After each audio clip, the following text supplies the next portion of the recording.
Welcome back to the Get Off the Treadmill podcast for small business owners and entrepreneurs, where we show you how to build a successful business and to have a life too. We're going to dive into another topic that helps us make more money in less time and to get off the treadmill so we can experience a life of significance. And now, your host and the author of the #1 best-selling business book, Making Money is Killing Your Business, Chuck Blakeman. Today, I want to talk to you about the 4 walking in commitments and how to never have commission breath again. I was in the early stages of building one of my businesses and meeting with a lot of potential clients. I was having like 4 to 5 cups of coffee a week and acquiring about 1 new client for every 4 meetings I had with people. The simple back of the napkin data I had been keeping for a number of months showed my conversion rate from buying conversations to signing up a new client was 27.59%. Then it happened. For almost 2 months, nobody bought anything. It was a business development desert. I learned later I had contracted a bad case of commission breath. Yeah, it's an official disease. I had unknowingly moved to a place where I was more intent on separating potential customers from some of their money than actually trying to help them. I was focused on selling, not serving, and they could smell it. As a result, I developed the 4 walking in commitments, and commission breath became a thing of the past. The walking in commitments helped me move from selling to serving. As with most business owners, I was never trained to do sales, and I didn't like it. It was necessary, but a distraction from building relationships with my existing customers and making my products and services better for them. But in my first business, it didn't take long to find out I had to have buying conversations in order to have clients. So cups of coffee became a staple weekly activity for me. Early on, because I don't like sales, I was relieved to find a cure for the common cold call in these buying conversations with 3 simple principles that helped me get to a place where I was no longer selling, but the customer was actively pursuing me to buy. These 3 powerful business development principles eventually gave birth to the walking in commitments. Principle number 1, meet them where they are, not where I want them to be.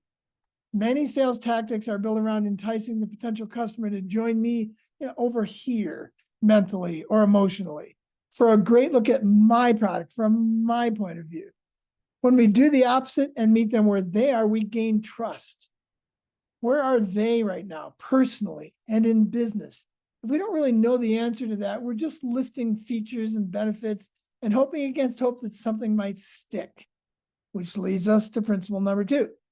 Seek first to understand, not to be understood. I didn't make that up. That's one of Stephen Covey's 7 habits of highly effective people. Listen and truly hear first, and listen more than talk. That's hard for me. I'm still learning. If you want them to understand you, they need to know you understand them first. When they feel understood, they are much more likely to want to hear what you have to say. And principle number 3, serve, don't sell. Their long-term best interest needs to be served, even if it means sending them to someone else when my product isn't what they need. Many times what people want is not what they need, and selling them what they want could backfire on you and on them. When we put the long-term best interest of the customer first, we serve them by pointing them to what they need, even if it's not something we provide. Zig Ziglar, the famous business development guru from the 1970s, was right. You will get what you want after you get your customers what they need. So with these 3 powerful principles in mind, let's explore the 4 walking in commitments. Over the years, I developed the habit of reviewing 4 intentions we eventually called walking in commitments, because we reviewed them as we walked into meetings with potential clients to get our hearts and our minds right. I memorized them, and now I review them every time I meet with a potential client. Number 1, I'll go through these quickly and then we'll break them down. Number 1, I intend to serve this person, not sell. Number 2, I will not talk about my business unless asked. Number 3, I intend to make money from this meeting. And number 4, I will make an offer. Now, when you first hear these, you might see some conflict between some of the walking in commitments. It could easily look like committing to 1 or 2 of them might make it impossible to commit to the others. So let's unpack them.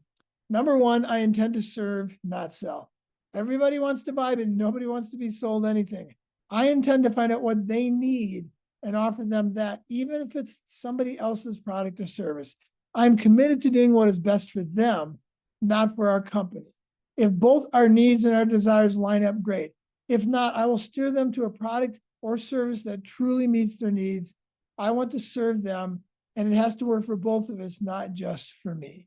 Walking in commitment number 2, I will not talk about my business unless asked. This sounds like financial suicide, right? But I've been committed to it for a few decades. And I'm convinced if you stop talking about your business in one-to-one meetings unless you're asked, you're going to make more money from these kinds of meetings. And we have to ask the hard question. If I'm in a 45 to 60-minute cup of coffee with somebody and they never ask about me or my business, do I really want to do business with them? Walking in commitment number 3, I intend to make money from this meeting.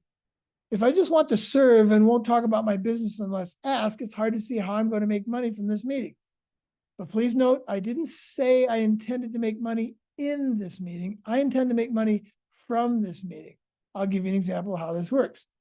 While meeting with a business owner, I found out in the first few minutes, she and her spouse had just lost their babysitter for that evening, and it was their 20th anniversary. Did she need my service right now? No.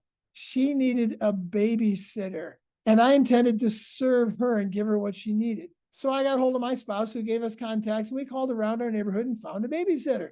That took about 20 minutes or so, and we didn't have much time left to backtrack into having a buying conversation. But I still intended to make money from that meeting. And many months later, I made money from that meeting. How? Because I had made an offer. That's walking in commitment number 4. I intend to make an offer. My offer was what she needed, not what I needed, a babysitter. I also offered to meet again, but we never did. 8 months later, a different business owner called who needed business advisory on her very fast growing business. She signed up with me and we had a great working relationship for a very long time. The woman was the sister of the woman who had lost her babysitter. I had kept all 4 walking in commitments. I served her by getting her a babysitter. I didn't talk about my business because it didn't come up in the context of solving her problem.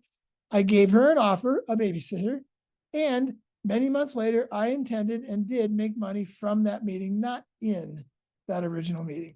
You don't have to see this as voodoo or mystical karma. You get what you intend and you reap what you sow. Or another way to put it, the more I intend to both serve and make money from a meeting, the more that will happen because, as I say often, you get what you intend, not what you hope for. The 4 walking in commitments separate you from all the other salespeople who might have been taught the only successful conclusion to a meeting is to sell you something they are offering. It is my conviction and my experience that when we develop relationships instead of transactions, we will always do better in the long run. I would love it if everybody who came in needed my services, but I know that when I steer them toward what they need, I will get what I need, even if it's down the road a ways. I recommend that you memorize these 4 walking in commitments to get your heart and your mind right, walking into any meeting with a potential client. Serve, don't sell, number 1. Number 2, I won't talk about my business unless asked. Number 3, I intend to make money from this meeting. And number 4, I will make an offer. Thousands of business owners over the last 20 years will attest to what I've experienced, that these 4 commitments can make all the difference walking into a meeting, and they are a great way to ensure you never have commission breath again. I'll see you in the next podcast. That wraps up another episode of the Get Off the Treadmill podcast.